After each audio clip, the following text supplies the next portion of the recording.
Dames et messieurs, à la télévision d'État iranienne, le chef suprême, le guide suprême de la révolution iranienne, le guide, l'ayatollah Ali Khamenei, vient d'annoncer que la nuit sera très longue pour les Israéliens. Une très longue nuit. À l'instant où nous sommes en train de parler, un cortège des démons sortis de l'enfer sont en train de se diriger. Une slave de missiles est en train de se diriger sur l'État hébreu. C'est en train de partir. Ils sont en train d'effectuer le voyage. Et ce n'est pas tout. Il y a d'autres aussi qui vont sortir.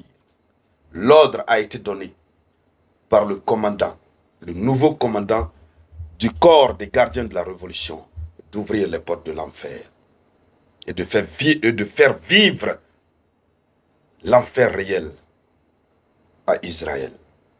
Mesdames, Mesdemoiselles et Messieurs, c'est triste ce qui va se passer cette nuit. C'est triste. L'Iran a annoncé à la télévision d'État que ça sera du jamais vu. C'est que ce que nous avons vu dans la nuit d'hier, juste que tard dans la matinée d'aujourd'hui, ce n'est rien comparé à ce qu'ils vont faire. Est-ce que ce sont les 2000 missiles qui sont en cours ou bien c'est juste une partie? Qu'est-ce qui se passe concrètement? Dames et messieurs, dans le cadre de cette vidéoconférence, c'est bien sûr de cela que nous allons parler. Mais avant de continuer dans les profondeurs, acceptez de partager la vidéoconférence au maximum. Permettez à ce que les autres aient l'information aux environs. Oui. Partagez la vidéoconférence tant que vous pouvez. Partagez-la.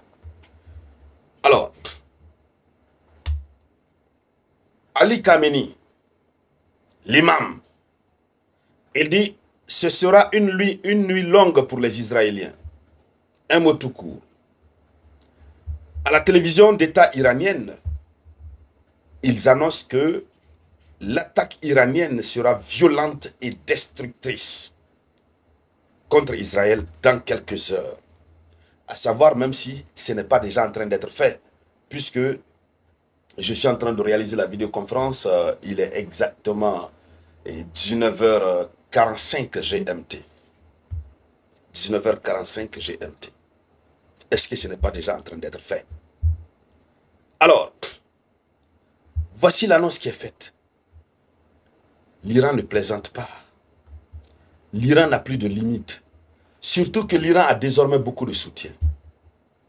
Mais pendant ce temps, avant même cette annonce, les Britanniques qui ont envoyé un navire espion au large des côtes iraniennes, en tout cas aux environs, un destroyer espion britannique qui effectuait une mission de renseignement pour Israël a été stoppé par la marine iranienne en mer d'Oman. Dans la mer d'Oman, ils l'ont stoppé. La suite, on ne sait pas pour le moment. Donc c'est ce samedi 14 juin 2025 que le département des relations publiques de la première région marine iranienne a rapporté qu'un destroyer britannique entré la nuit dernière dans le nord de l'océan Indien pour guider les missiles du régime israélien vers le territoire iranien a été détecté grâce à une surveillance rapide des systèmes de renseignement de la marine iranienne.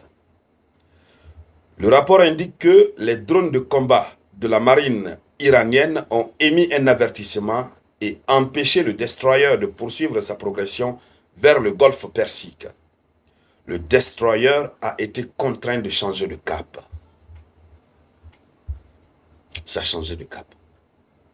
Et vous savez l'importance de ces destroyers. Eux viennent pour guider les missiles d'Israël, puisque les missiles israéliens, les missiles d'Israël, ce sont des missiles qui sont bêtes. Quand je dis bêtes, ce sont des missiles qui ne sont pas totalement modernisés, qui ne bénéficient pas de l'intelligence artificielle. Et à l'image, regardez, l'Iran collabore avec la Russie. La Russie a une expérience maudite du conflit en Ukraine. Ce conflit a tellement rodé la Russie que la Russie a creuser dans les profondeurs de son intelligence pour sortir l'impensable en termes de modernisation de ses équipements militaires. C'est ce qui a même fait d'ailleurs tout récemment la Russie, qui a ajouté une petite touche de technologie chinoise à son arsenal militaire. Ça fait crier l'Amérique. Des drones intelligents qui dansent dans les cieux et qui choisissent eux-mêmes la cible à abattre. Et c'est sur ça même que Poutine compte. Poutine dit qu'il va créer une armée de drones et qui se commandent même entre eux. Il y a la hiérarchie. Il y a le chef drone qui donne des ordres et les autres savent pas exécuter. Sans humains. L'Iran collabore avec la Russie. Israël est obligé de passer par des péripéties.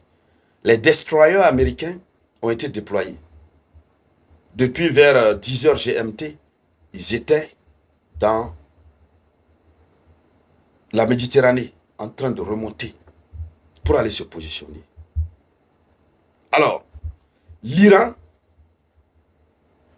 a annoncé que, c'est-à-dire en dépit de tout ça, ils sont en train de préparer une attaque massive. L'Iran justifie ça par quoi?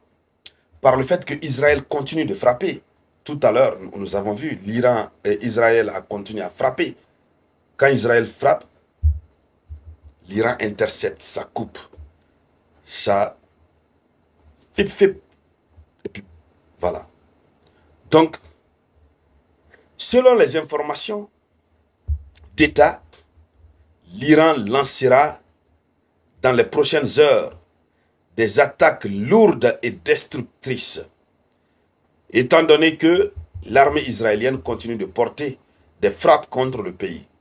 Voilà ce qu'a fait savoir la télévision d'État iranienne.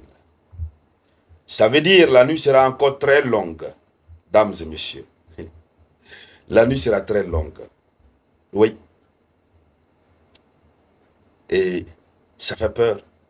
C'est triste. Des vies humaines qui sont en train de partir. Des bâtiments qui ont été construits dans la sueur, dans le sang. Des jolis bâtiments sont en train de s'affaisser inutilement. La guerre n'est pas une bonne chose.